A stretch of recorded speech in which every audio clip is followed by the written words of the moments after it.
এক মাসে, 3 মাসে, 6 মাসে এটা করব সেটা করব। ন্যায্য বিচার করতে হবে, দ্রুত করতে হবে। এইটাকে কোনোদিন দিন তারিখের ভিতরে ফিক্স করা ঠিক হবে না। বছরের পর বছর বিভিন্ন সরকারের আমলে শুনেছি, কিন্তু আসলে ফান্ডামেন্টালি আমাদের কোনো পরিবর্তন হয় নাই। এবং ঠিক একই কারণে দেখেন যে এই আস্থাহীনতার কারণে যেটা হচ্ছে, আমরা আশঙ্কা করছি যে অনেকেই কিন্তু আপনার আইন হাতে তুলে নিতে পারে, এবং সেটা আমাদের কারোর জন্য খুবই স্বস্তিদায়ক বিষয় হবে না। আমরা আজকে এখান থেকে সরকারকে আহ্বান জানাচ্ছি যে আপনারা ধর্ষণের ইতিহাস এবং ধর্ষণের কারণ উদ্ঘাটন, বিচার কেন হচ্ছে না, এই মর্মে একটা কমিটি করেন, পার্লামেন্টে করেন, ক্রস পার্টি, এবং সেখানে বিজ্ঞজন যারা আছেন, ভিকটিম ফ্যামিলি আছে, তাদের সবার কাছ থেকে শোনেন যে কোথায় গিয়ে আমরা আটকে গেছি, মানে কেন এই ঘটনাগুলো বারবার ঘটছে কিন্তু বিচার হচ্ছে না। ট্রায়াল হয়ে গেছে, অনেক আসামি আছে, বছরের পর বছর মৃত্যুদণ্ডপ্রাপ্ত হয়ে আছে, কিন্তু আপিলেট কোর্টে গিয়ে এটা কাজ এগোচ্ছে না। তাহলে নিশ্চয়ই সুপ্রিম কোর্টের চিফ জাস্টিসের সাথে বসতে হবে, অ্যাটর্নি জেনারেলকে নিয়ে বসতে হবে, যে জুডিশিয়াল প্রসেসের মধ্যে কোথাও কোনো গ্যাপ আছে কিনা, যে গ্যাপটা সম্মিলিতভাবে আমরা অ্যাড্রেস করতে পারি। এই কাজগুলো যদি করতে না পারেন, তাহলে সিম্পলি বাসায় যাওয়া, কোনো মেয়ের দায়িত্ব নেওয়া, এর আগের আমলে আমরা দেখেছি যে নিমতলী হত্যাকাণ্ডের পরে যমজ বোনের দায়িত্ব নেওয়া, তাদেরকে বিয়ে শাদী দেওয়া, এগুলো করা হয়েছে। এগুলো করবার পরেও পুরান ঢাকায় সিলিন্ডার বিস্ফোরণ হয়ে অথবা রেস্টুরেন্টে আগুন লেগে মানুষ মারা যাওয়া বন্ধ হয়নি। ওখানে শত শত মানুষকে আমরা কবরে চলে যেতে দেখেছি বিভৎস অবস্থায়। অতএব এই অভিজ্ঞতার আলোকে যেটা হচ্ছে যে আমরা বোধ করছি যে মানুষ সিম্পলি আপনি করবেন, আপনি দেখা করতে গেছেন, সমবেদনা প্রকাশ করতে গেছেন, যেটা অবশ্যই অনেক ভালো কাজ, কিন্তু সেটা করলেই আপনি জনগণকে আশ্বস্ত করতে পারবেন না। এবং এর সাথে আমরা যেটা বারবার বলেছি যে মাদকের সম্পর্ক আছে, এবং এর সাথে সাথে রাজনৈতিক চাঁদাবাজির সম্পর্ক আছে। ইতিমধ্যে আপনারা দেখতে পেয়েছেন পোস্টারটা, যেই পোস্টারে এই ধর্ষক, সে যে বিএনপি সরকার দলীয় দলের সাথে সম্পর্কিত, কোথায় কোনো পদ পদবি আছে কিনা সেটা আমরা জানি না, বাট আমরা ওখানে যে বিএনপির মন্ত্রী যিনি নির্বাচন করেছেন, তার সাথে একসাথে ক্যাম্পেইন করা এবং তার সাথে পোস্টার করার প্রচুর ছবি আমরা দেখতে পেয়েছি। তাহলে এটা খতিয়ে দেখা দরকার, এই মাদক সিন্ডিকেট, এই চাঁদাবাজি, এই প্রত্যেকটা জিনিসের সম্মিলিত ফল কিনা রামিসা হত্যাকাণ্ড, এবং প্রত্যেকটা হত্যাকাণ্ডের সাথে আপনার মাদক জড়িত আছে, এবং মাদক ব্যবসার সাথে সরকারি দলের লোকজন ইনভলভ। এটা একদম চিরাচরিত আইন আর কি। সরকারি দল ছাড়া মাদক ব্যবসা, চাঁদাবাজি করা সম্ভব না।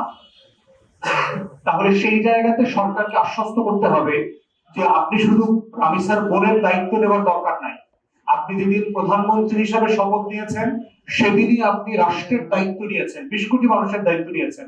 নতুন করে আর কোনো নাগরিকের দায়িত্ব আপনার নেবার জন্য দরকার নাই। আপনি যেটা চাই সেটা হচ্ছে দায়িত্ব যেটা নিয়েছেন সেটা ডেলিভার করেন, সেই নাগরিকদের অধিকারগুলো ফিরিয়ে দেন যে নাগরিকরা অধিকার থেকে বঞ্চিত হচ্ছে। 1 মাসে, 3 মাসে, 6 মাসে এটা করব সেটা করব। আমি এর আগেও ভাইকে লাস্ট টাইম বলেছি, ন্যায্য বিচার করতে হবে, দ্রুত করতে হবে। এইটাকে কোনোদিন দিন তারিখের ভিতরে ফিক্স করা ঠিক হবে না। কারণ হচ্ছে দেখেন, কোনো কারণে আপনি পারলেন না, ঈদের ছুটি আছে, সবকিছু বন্ধ না, আগামী 10 দিন আপনি কিভাবে করবেন? 10-15 দিন তো কোনো কাজই হবে না সরকারি অফিস আদালত। এরপরে জানেন তো সোনার বাংলায় সরকারি কর্মকর্তা কর্মচারীরা 10-15 দিন হেলে দুলে আসবে, গরুর গোস্ত টোস্ত খাইছে, কারো পেট খারাপ, কারো ডায়রিয়া, কারো পেট মোটা, কারো গ্যাসের সমস্যা হয়েছে, কেউ হাসপাতালে গেছে, এই ঢিলা ঢালা ভাব, গোস্ত খাওয়ার ভাব যেতে যেতে তো আপনার পুরো জুন মাস কেটে যাইব। তো এই মানে গরু শেষ হইতে হইতে তো 3 মাসের ভিতরে আপনি সরকারি অফিসে কোনো কাজ করতে পারবেন না। পাবলিক দেখবেন এত গোস্ত খাইব এবং কি পরিমাণ যে অসুস্থ হইব, নর্মাল কাজের প্রসেসে আসতে আসতে 1-2 মাস চলে যাবে। এই জন্য আমি মনে করি না যে দিন তারিখ দিয়ে বিচার করার মানে কথা বলা দরকার। যেটা আছে, ন্যায্য বিচার করবেন, দ্রুততম সময় করবেন, এবং এটা যে করছেন সরকার যে চেষ্টা করছে এটাকে দৃশ্যমান করতে হবে যে হ্যাঁ আমরা কাজ করছি, আমরা চেষ্টা করতেছি, দ্রুত বিচার করবার জন্য যা যা করণীয় সবকিছুর ব্যাপারে আমাদের আন্তরিকতা আছে, এই জায়গাটা পরিষ্কার করতে হবে। এই জন্য 1 মাস, 3 মাস, 6 মাসের যে ডেডলাইন, এইগুলো থেকে আমাদের বের হয়ে আসা দরকার। মানুষ তাহলে যেটা হবে, আস্থাহীনতা আরো বাড়বে যদি আপনি 1 মাস পরে করতে না পারেন। কারণ তখন একটা এক্সাম্পল তৈরি হবে, হ্যাঁ প্রধানমন্ত্রী তো বলছিল, আর কথাটা কে বলছে? প্রধানমন্ত্রী বলছে।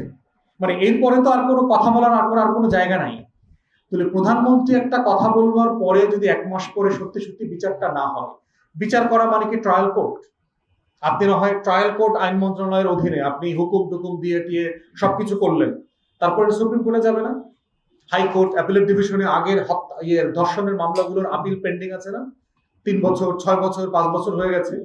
আওয়ামী লীগের 19 থেকে 24 5 বছরে 43,000-এর উপরে ধর্ষণের ঘটনা ঘটছে। কয়টার বিচার হচ্ছে? কিন্তু আপনি দেখবেন যে এই আওয়ামী ফ্যাসিবাদের দোসর দালাল টাইপের যে লোকজন আছে, এদের কান্নাকাটি দেখবেন যে গত 1.5-2 বছরে যে বিচার হয় নাই, এগুলো নিয়ে তাদের কান্নার কোনো শেষ নাই।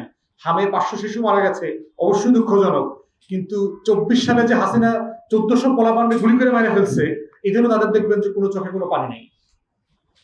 তাহলে আমাদের বিচারটা চাইতে হবে ন্যায্য জায়গা থেকে, এবং এমন জায়গা না যে জায়গাটা শুনতে ভালো লাগে কিন্তু দিন শেষে আপনি হতাশ হয়ে যাবেন।